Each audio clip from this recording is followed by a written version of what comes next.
Good day, everyone, and welcome to Entegris' fourth quarter 2020 earnings release. Today's call is being recorded. At this time, for opening remarks and introductions, I'd like to turn the call over to Bill Seymour, VP of Investor Relations. Please go ahead, sir.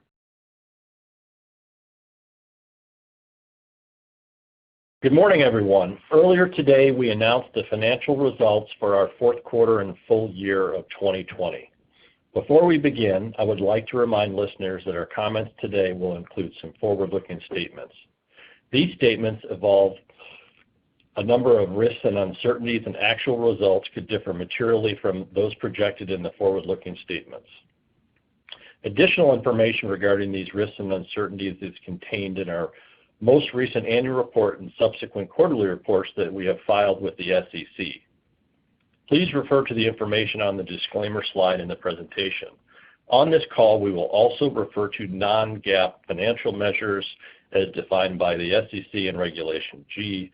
You can find a reconciliation table in today's news release, as well as on our investor relations page of our website at entegris.com. On the call today are Bertrand Loy, our CEO, and Greg Graves, our CFO. With that, I'll hand the call over to Bertrand. Thank you, Bill, and good morning, everyone. Throughout the pandemic, our priority has remained the same, ensuring the safety of our Entegris colleagues and valued partners. I am proud of what we have achieved here during this challenging year, all the while delivering for our customers. Turning first to our fourth quarter performance, I will start by saying that I am pleased with our results and the strong close to a record year. In the fourth quarter, the sales grew 21% year-on-year and 8% sequentially above our guidance. Year-on-year growth was strong across all three divisions as we benefited from several node transitions and strong overall demand for our products and solutions. While gross margins declined in Q4, we leveraged lower OpEx into adjusted EBITDA growth of 4% sequentially and 19% year-over-year. Finally, fourth quarter non-GAAP EPS of 71 cents was above our guidance, up 29% year-on-year and up 6% sequentially. Looking at the full year 2020, we achieved record sales up 17%. Our sales were up 14% on an organic basis, which means we outperformed the market by several hundred basis points for the year. This significant outperformance was driven in large part by our strong position and wins with leading-edge solutions like liquid filtration, advanced deposition materials, fluid handling solutions, and other areas of increasing importance to our customers. In 2020, we once again showcased the leverage in our model with EBITDA flow-through of close to 40%, translating into strong EBITDA growth of 24%, EPS growth of 32%, and free cash flow up almost 70%, excluding the net Versum termination fee from 2019. Our focus on operational excellence paid dividends during the year. Even in the backdrop of the challenges of the pandemic, we achieved our best year on record in quality and safety. Our quality levels were 100 times better than just 10 years ago at 5.25 sigma, and the injury rate was the lowest level ever. During the year, consistent with the framework we laid out in our Analyst Day, we allocated a total of more than $470 million of capital, which included reinvestments in our business in the form of $132 million in CapEx and $136 million in R&D. And we returned almost $90 million to shareholders in dividends and buybacks. In addition, last year we completed two acquisitions, Sinmat, which makes CMP slurries for silicon carbide and gallium nitride substrates, and GMTI, a leader in the design and production of high-precision analytical instruments for CMP and formulated cleaning chemistries. These acquisitions are good examples of the types of technology and applications we want to add to the Entegris platform. High quality, value creative, differentiated businesses in high growth markets. I am also very proud of last year's launch of Entegris' Corporate Social Responsibility Program. The program represents a strong commitment by the management team and the board of Entegris, recognizing the responsibility we have to our people, partners, the environment, and our communities. We did set ambitious goals for each of our 4 CSR pillars, which are closely connected not only to our value system, but also to the value proposition of Entegris and our business strategy. There will be more to come on CSR and ESG later this year. Wrapping up 2020, our excellent performance showcased the strength of our team's execution and our highly resilient, differentiated, unit-driven business model. I cannot say enough how proud I am of the dedication, ingenuity, and perseverance of our team demonstrated during such a challenging year. Looking ahead, we continue to be very optimistic about the long-term fundamentals of the semiconductor market. Accelerating chip demand and a higher proportion of wafers produced at the leading edge provide a great base for very attractive secular industry growth. On top of this, at Entegris, we are benefiting from the growing importance to device architectures of the 2 intersecting themes of process materials and materials purity. We expect these key trends will continue to result in our rapidly expanding SAM and increased Entegris content per wafer. For 2021 specifically, the semi-market outlook appears to be very healthy, driven by an expected rebound in global GDP, strong overall chip demand, and robust industry capex investments, bolstered by strength in 5G, high-performance computing, PC, and a recovery in automotive and industrial demand. Looking at our own business, we expect our sales growth in 2021 to range from 11 to 13%. Let me unpack that for you.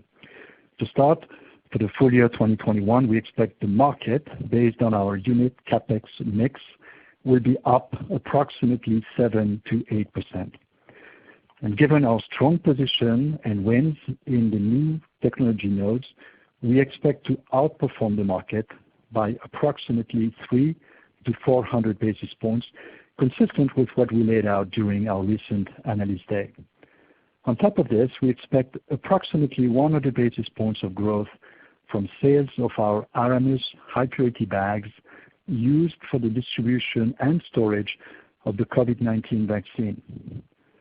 Summing all these items up gives us our 11 to 13% sales growth expectations for 2021. And we expect the EBITDA flow-through of our model to continue to be in line with our target model, and we expect to achieve a full year 2021 non-GAAP EPS in excess of $2.85. In conclusion, I am very pleased with the performance and the resilience of our business in 2020, and I am excited about our prospects in 2021. Lastly, I want to thank our customers for the trust and confidence they place in Entegris. And again, thank you to the Entegris teams around the world for their incredible efforts and attitude. Now, let me turn the call to Greg. Greg? Thank you, Bertrand. The fourth quarter was another record for Entegris. Q4 sales were $518 million, above the high end of our guidance, and up 21% year over year and 8% sequentially. Q4 GAAP diluted EPS was 63 cents per share. Non-GAAP EPS of 71 cents was above the top end of our guidance range and up 29% year over year and 6% sequentially. Moving on to gross margin, GAAP and non-GAAP gross margin were both approximately 45% in Q4 versus our guidance of approximately 47%. The lower than expected gross margin was driven primarily by 3 factors. First was a discrete inventory valuation adjustment in SCEM. Second was the impact of lower factory utilization as we made a deliberate effort to reduce inventory levels across the company, and we experienced weak demand in our non-semi businesses. And third was manufacturing inefficiencies related to capacity additions for significant new product ramps. We expect gross margin to improve sequentially and be approximately 45.5%, both on a GAAP and non-GAAP basis in Q1. We also expect gross margin will improve throughout the rest of the year and be approximately 46.5% for all of 2021. GAAP operating expenses were approximately $118 million in Q4 and included approximately $14 million of non-GAAP items from amortization of intangible assets, integration, and other costs. Non-GAAP operating expenses in Q4 were $104 million, which was in line with our guidance. We expect GAAP operating expenses to be approximately $118 to $120 million in Q1. We expect non-GAAP operating expenses to be approximately $104 to $106 million in Q1. Q4 GAAP operating income was $113 million. Non-GAAP operating income was $127 million, or 24.5% of revenue. Adjusted EBITDA was approximately $148 million, or 28.7% of revenue. EBITDA margin for the year was 29.2%, up 170 basis points compared to 2019. During the fourth quarter, other income, which is usually pretty minimal, was positive $5.3 million. This was driven by our foreign entities' balance sheets benefiting from a weak U.S. dollar. Our GAAP tax rate was 18.6%, and our non-GAAP tax rate was 19.1% for the quarter, lower than our guidance of approximately 21%. For the full year 2021, we expect both our GAAP and non-GAAP tax rate to be approximately 19%. It's worth noting for modeling purposes that the first quarter typically has the lowest tax rate of the year. Turning to our performance by division, Q4 sales of $169 million for SCEM were up 15% year over year and up 12% sequentially. The year-over-year growth was primarily driven by advanced deposition materials, cleaning chemistries, specialty gases, advanced coatings, and a modest impact from the Sinmat acquisition. On a sequential basis, growth was primarily driven by specialty gases, advanced deposition materials, and advanced coatings. Adjusted operating margin for SCEM was 18% for the quarter, down over 400 basis points sequentially. The decrease in operating margin was primarily related to the weakness in non-semi business and the discrete inventory valuation adjustment previously mentioned. Q4 sales of $206 million for MC were up 21% from last year and up 6% sequentially. Liquid filtration and bulk gas purification drove the sales growth both year-on-year and sequentially. Adjusted operating margin for MC was 35%, up modestly both year-over-year and sequentially. The year-over-year and sequential margin increase was driven primarily by higher volumes and solid cost management. Q4 sales of $152 million for AMH were up 29% versus last year and up 5% sequentially. The sales increase was driven by growth across all major product platforms, the impact of the GMTI acquisition, and sales of our Aramus high-purity bags used for the COVID-19 vaccine that Bertrand referenced.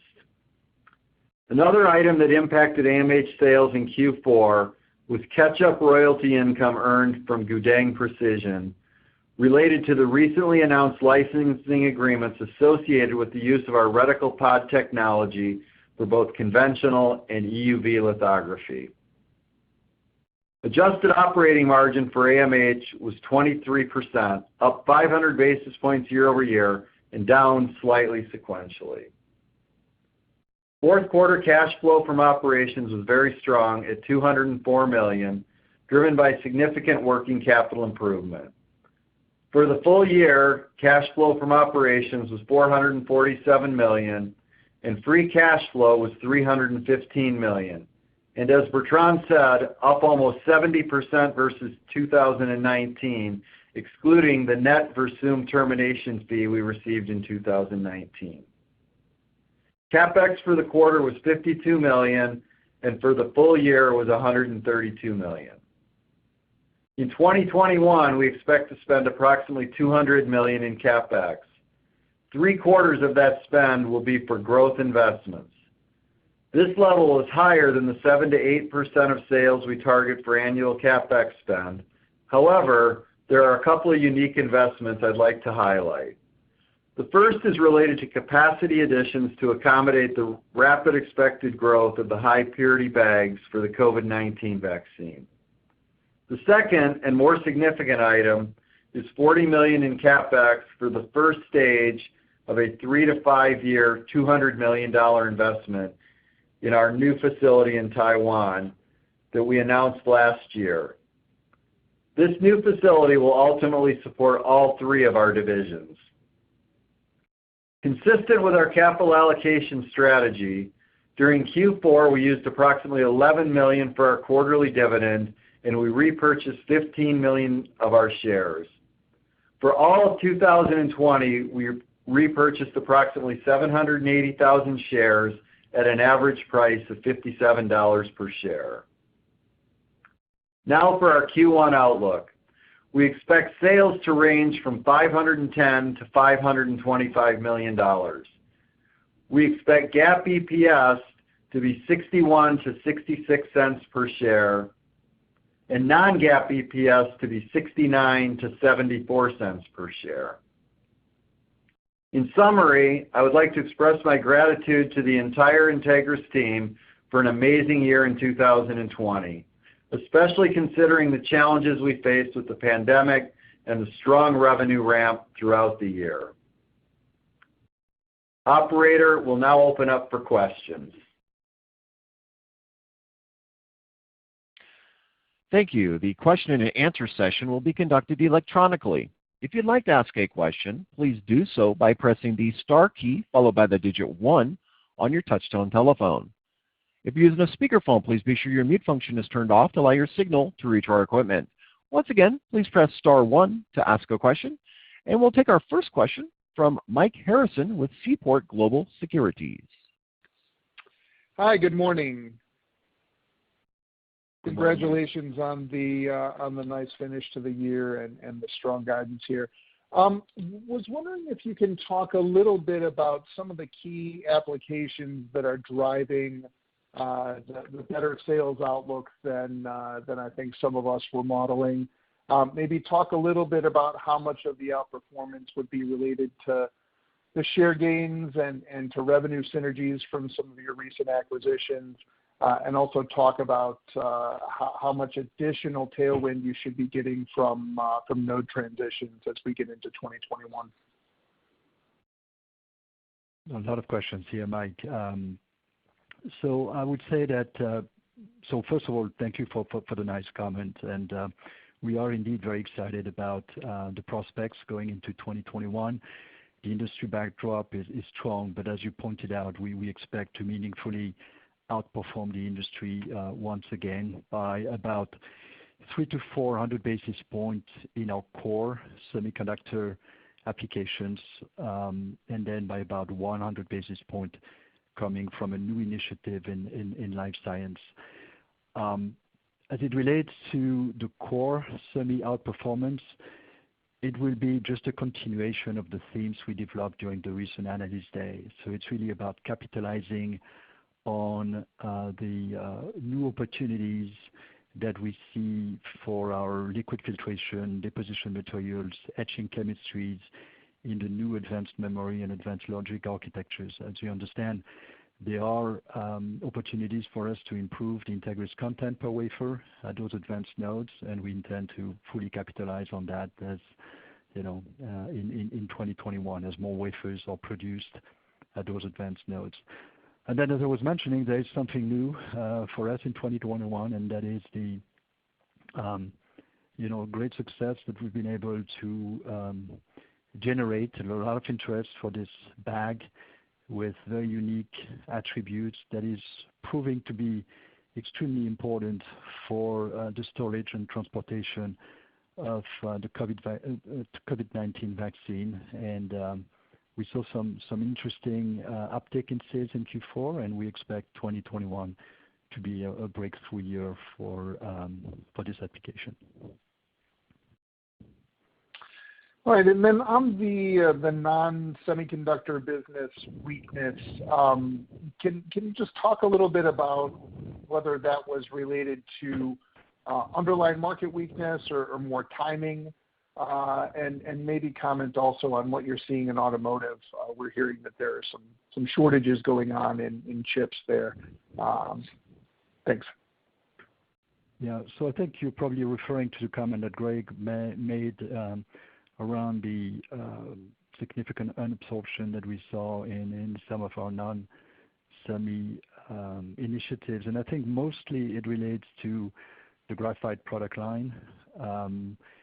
This particular material is used across a broad array of industrial applications.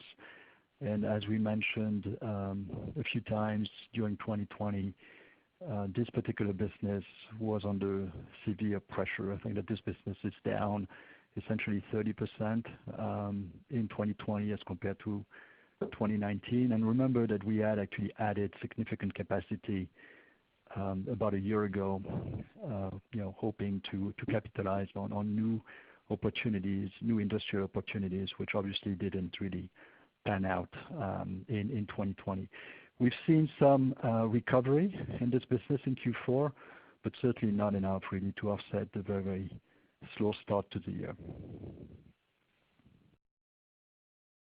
All right, thanks very much. Sure. Next we'll go to Toshiya Hari with Goldman Sachs. Hi guys, good morning and thank you very much for taking the question. Bertrand, I had two questions for you guys if I may. First one on the full year outlook.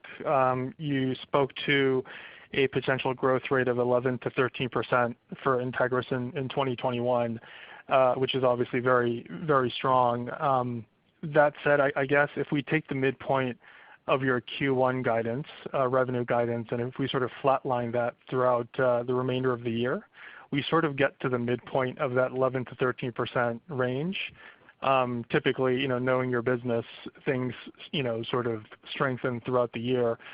Am I missing anything, or are there any concerns into the second half? How should we think about, your full year guidance? And then I've got a quick follow-up. Sure.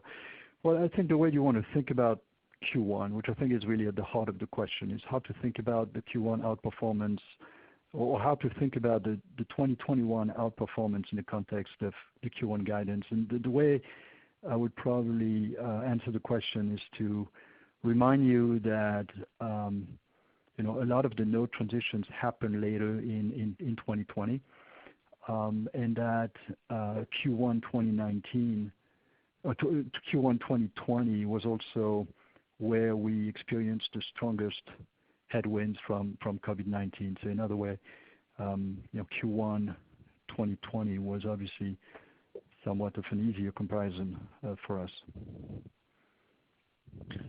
Understood. And then as my follow-up, just on gross margin, maybe this one's for Greg. You mentioned a couple of items that drove gross margins a little lower relative to guidance for Q4. Curious if any of these were kind of more structural in nature, or were they all sort of transient one-time issues? And how should we think about gross margins, not just for 2021, but throughout the next couple of years? Thank you. Yeah, so hi Toshiya. First of all, I'd say that the issues around the gross margin were really non-systemic, and we had probably the best year that we've had in the last 5 in terms of ASP erosion, so nothing there, no meaningful changes in the material or input dynamics, so primarily discrete in nature. So the piece related to the inventory adjustment, that simply won't recur. And then we'll look for, Bertrand already commented on that specialty materials business, and we'll look for some increases in volumes to help us out there. But I mean, if you look at the margin by division, I mean, the gross margin issue was essentially all related to SCEM. So as we think about, we guided to 45.5 for Q1, which is up slightly from Q4 and pretty much in line with where we were for the full year in 2020. We think 46.5 for all of 21.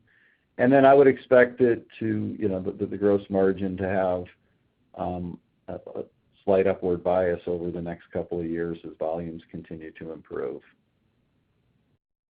Thank you very much. And as a reminder, ladies and gentlemen, it's star one if you'd like to ask a question. Next, we'll go to Sidney Ho with Deutsche Bank.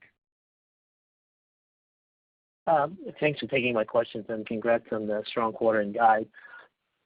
So just going back to the 2021 outlook of up 11 to 13%, can you maybe talk about the growth expectations by segment? And if I look back in history, your revenue for the calendar year is typically second half weighted, maybe 48% in the first half. Do you think this year will be much different from that trend? So, Sidney, the way I would first answer the question is saying that we expect the microcontamination and SCEM divisions to really lead the growth in 2021. Expect those two divisions to grow in the mid-teens, and I would expect AMH to be probably in the high single digit on a full year basis for 2021. In terms of the shape of the year, I don't think we want to go too deep in details here, but I think directionally, I think you're right. I would expect more new fab construction projects later in the year, and that will benefit our CapEx business later in the year. And as you know, there are many customers that are also planning on a number of significant node transitions later in the year, which should also positively impact our business as we proceed deeper into 2021. Okay, that's helpful. My follow-up question is, in last quarter, Bertrand, you talked about there was some pull-in from Chinese customers ahead of export controls. Have you seen those activities become more normalized, or are they still building wafers and inventory and whatnot? And also related to that, do you guys have any issues shipping products to SMIC right now? Okay, so first in terms of the inventory build, we saw more of that in Q4, and I would say that on a full year basis, we estimate that a little less than 1% of our top line probably was a function of some of our customers, mostly Chinese customers, building up some inventory. Right now, as a result of that, we expect hopefully more clarity, more transparency from the new U.S. administration, and we would expect that trend to subside in 2021. As a matter of fact, we expect most of our Chinese customers to consume the inventory that they've been building up in 2020, and as a result, right now in our forecast, we estimate our China business to be essentially flat versus 2020. When it comes to SMIC, I would say that at a practical level, we spend a lot of time assessing. There are two components to that: the products that we manufacture outside of the U.S. and after careful analysis of our bill of materials, we have reached the conclusion that the U.S. content for those products is de minimis, and therefore we are currently shipping to SMIC from all of our non-U.S. locations. For the U.S.-made products, we have put all of the shipments on hold right now, and we are applying for licenses. And we're waiting for approval. And we have no reason to believe, based on our current understanding of the rule, We have no reason to believe that those licenses will be denied, but again, we won't know for sure until we get the approval. Great. Thanks for the detailed explanation, and congrats again.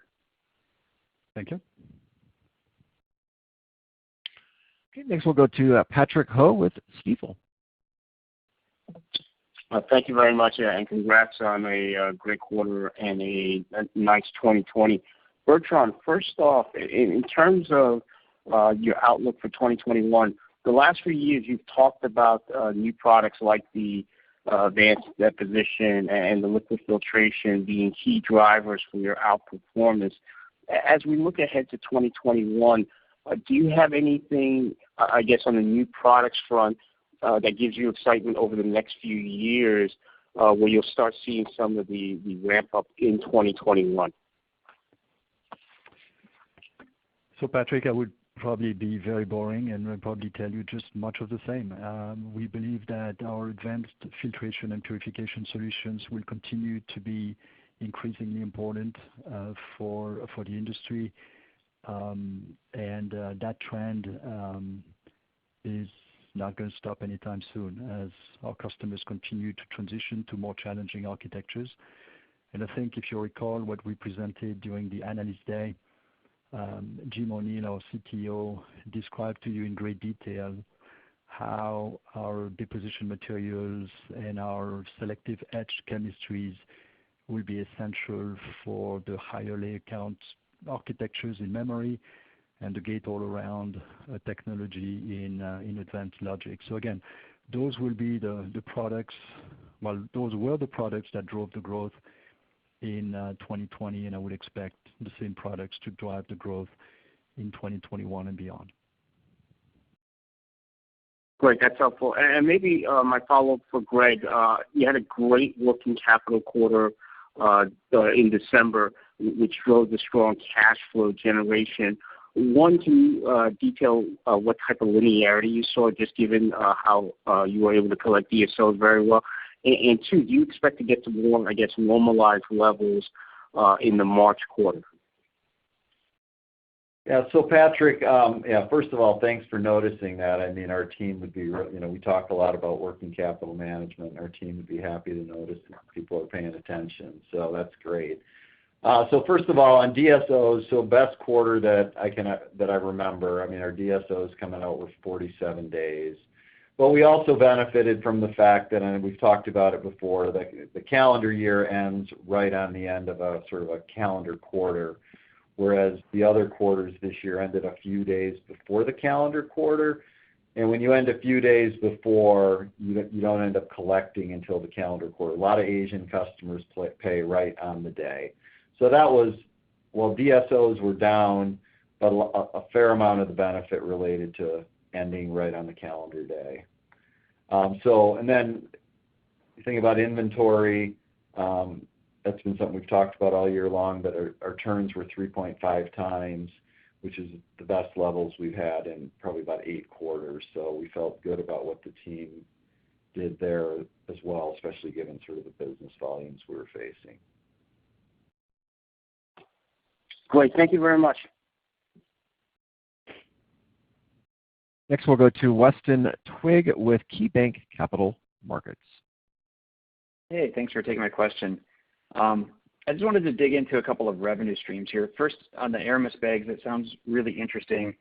You gave us a growth estimate for this year, but can you help us just kind of figure out roughly how large that business was in Q4? Hi, Wes. No, this is certainly a business that has experienced explosive growth. If you look back at 2019, revenue for this product line was about $1 million. On a full year 2020, that number is just above $10 million, and we would expect that product line to reach and hopefully exceed $30 million in 2021. Okay, that's very helpful. And then similarly for the graphite. Sorry, go ahead. Just maybe as a a little bit of context here. You, I think, all know that we don't really have many product lines that would exceed $50 million in annual top line. So we are really considering this Aramis product line as a growing and very strategic product line, obviously. I guess actually just following up on that, do you see that as this new vaccine technology by Moderna and Pfizer, as it comes out, as it rolls out, and maybe other vaccines are made using the same technology, is this going to become a standard packaging and transportation product across more vaccine lines, do you think? So I think that I would actually even expand that description of the market opportunity. What we're really targeting are the novel biologic therapies. So think about vaccine, antibodies, and cell therapies, not just around the fight against COVID-19, but really in oncology and other type of therapeutic areas. So again, what our customers really like in these bags are the fact that they are uniquely resistant to very, very cold temperatures. They're not brittle. And then they can withstand gamma sterilization. So, and this is two very, very unique attributes in the marketplace for these bags. And this is why they are getting so much attention right now. Okay. That's very helpful. And then I just wanted to ask about the graphite business. Yeah, I think you mentioned that it's starting to recover. Can you remind us your main product lines? I think I know that there's exposure to phones, for example, and then what would drive a recovery in that graphite business this year to get some of that, get the utilization rates up a little bit in the new factory capacity space? Yeah, so Wes, that business is a pretty diverse business. I mean, we're selling graphite that's used for metal cutting applications into the electronic discharge machining business. We're selling into the glass forming market, including glass forming for handset applications. We have an aerospace part of the business. There's a medical part of the business, so very diverse. The part of the business that was weakest last year was primarily that core industrial business, the machining-related business, as well as the business that we sell into the handset market. And we saw improving trends in that business in Q4, and we expect to see better trends when we look at the full year 2021. Okay, that's helpful. Thank you. Okay, next we'll go to Paretosh Misra with Berenberg. Thank you. Good morning. What do you expect to be the bigger driver of this 3 to 4% outperformance in this year? Would that be logic or memory? And any contrast you could provide between last year and this year with regard to the key technological transitions that are going to take place this year? So Paretosh, let's start maybe with 2020. I mean, we saw a very significant increase in our memory market. We grew close to 30% in memory. The growth in logic was also very attractive. It was in the 20% in advanced logic. And I would expect the opportunities going into 21 to be of very much of the same nature. Again, more wafers being produced at 96 layers and higher. And that's going to drive more consumption of the new materials and the cleaning chemistries I was describing. And of course, we expect a very strong environment for advanced logic with more advanced logic wafers being produced in 2021. So I would say that memory will probably still be the primary driver, but advanced logic will be a very close second. Thanks for the color, Bertrand. And my second question was just about the competitive landscape. So given the strong industry demand that you're also forecasting 7-8% for next year. Are you seeing increased competition from suppliers? And if there are any specific products where you're seeing more competition, either from any Western producers or local Asian producers? Well, we never take success for granted, and we continue to focus intensely on making sure that our differentiation is very real and very unique. And I would say that as of right now, we feel very good about our competitive position, and this is one of the reasons why we have that degree of confidence in our ability to outpace the market in 2021 and beyond. Great. Thanks, guys, and good luck in 2021. Thank you. Next, we'll go to Chris Kapsch with Loop Capital Markets. Yeah, good morning. Just following up on the outperformance relative to the industry that you mentioned. I think you said that this skewed toward SCEM and MC segments, and then in the last question you mentioned that it's really probably going to be led by memory and then advanced logic. But I'm curious, like to the extent that the outperformance is led by memory, it sounds like it's deposition materials and therefore SCEM. I'm wondering within, given the strong outlook for revenue growth within MC, does that also skew memory, or is it balanced across memory and logic foundry? Any color on that? And then one follow-up. Yeah, I think, look, the need for higher purity levels exists both in advanced logic and advanced memory.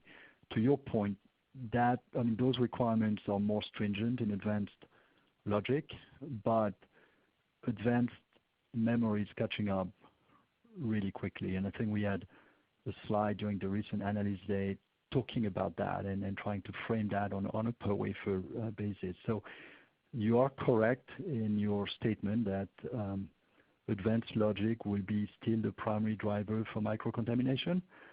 But again, memory may be a close second on this one, and then the opposite will be true for SCEM, with memory being the primary driver and advanced logic being a close second.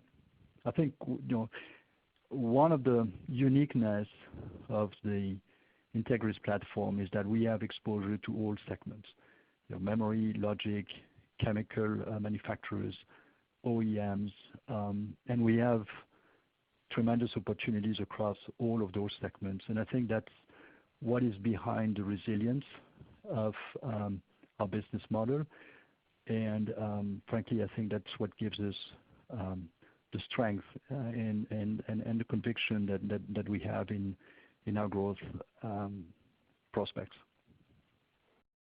Okay, thanks for that. And then just the follow-up is that you mentioned that in terms of revenue growth in 2021, the mid-teens in SCEM and MC and high single-digit in AMH, and given that MC is your highest margin business, and then given that the driver probably in SCEM is these advanced products that come with higher margins. So the connecting the dots, it seems like the implication for your margins might be higher than what you've directionally talked about. So I guess the question is there some is this drag? Maybe there's a way you can quantify the drag in the graphite business on the SCEM segment in the fourth quarter, and are you expecting that to persist into and through 21, or any way to reconcile that strong growth in your highest margin segments vis-a-vis the more muted margin improvement expectations? Thanks. Yeah. Okay. So a lot there, Chris. So let's first talk about the operating margin, which I guess is tangential to the gross margin in SCEM. So the vast majority of that, or headwind that we experience would be non-recurring in nature. I referred to an adjustment related to inventory. That was about 1% of gross margins across the company, but it was all within SCEM.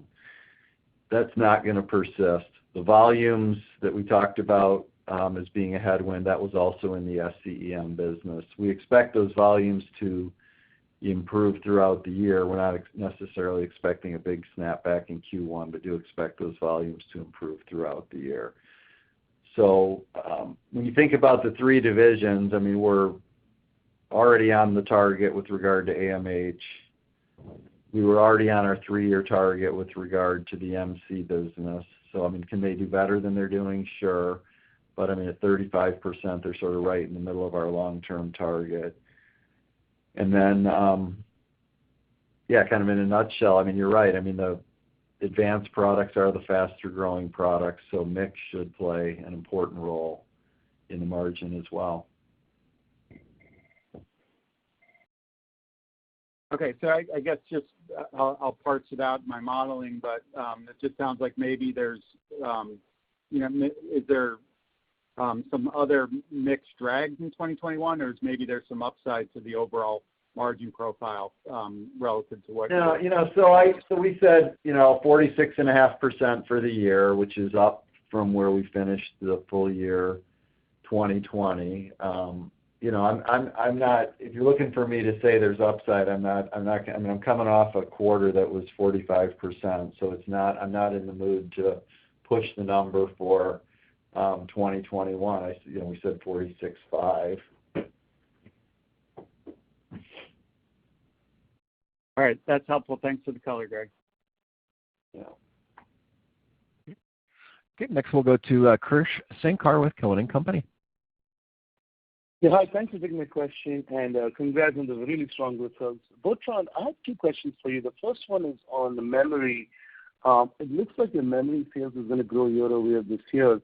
Are you still seeing mostly node transition from customers? And if so, if and when they go to capacity, how would that impact your memory sales? And then I had a follow-up. So yes, I think we are certainly seeing and expecting a lot of node transitions in memory.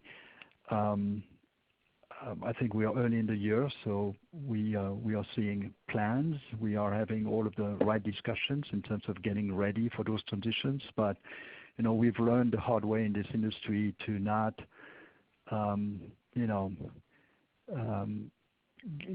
get ahead of yourself. Some of customers sometimes choose for a number of reasons to delay their node transitions, and at this point in the year, I think we're just looking at a very attractive table. I'm looking at it as I'm speaking of planned node transitions. It's like looking at a menu and salivating in a nice restaurant.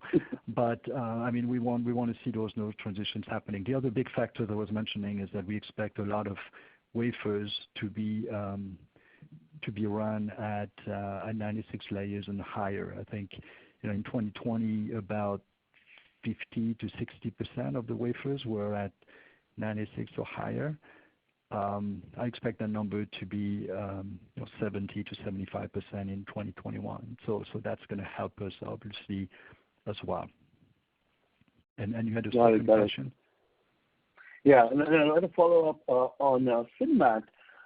Clearly looks like that business has tremendous potential. I'm just kind of curious, when do you think it's going to be meaningful to numbers? Do you have to wait for silicon carbide to be used in all electric vehicles in 2024 timeframe? Or do you think it can scale up before that?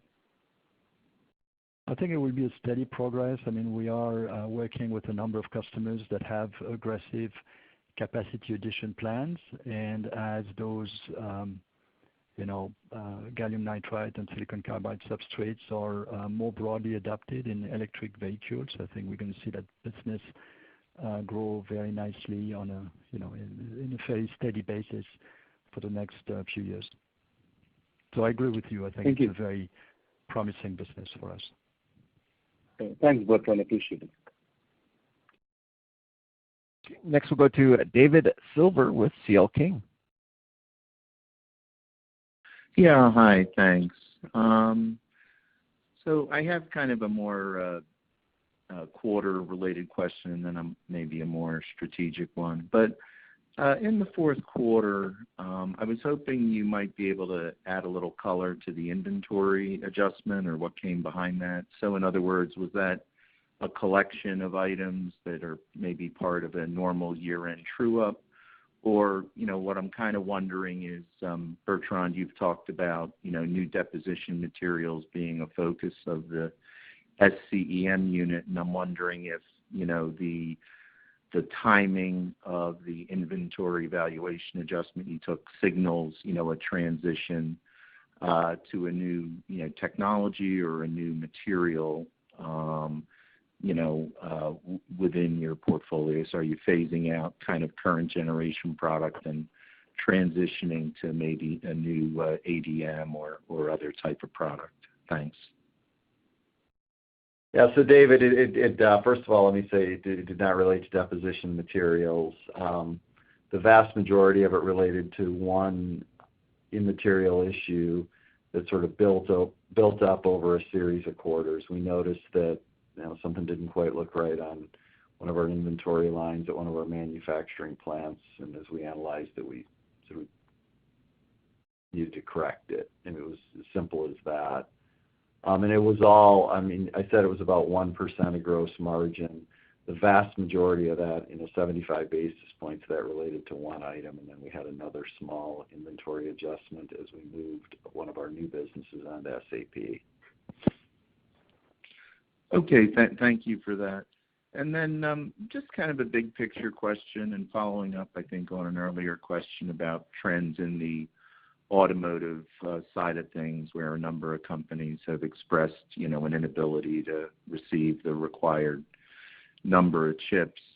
I'd also say, I guess there was an announcement in the last day or two that I kind of thought was unusual, but the Taiwan economic minister made a statement where he was kind of directing the domestic chip industry to maximize production of chips for the global automotive industry.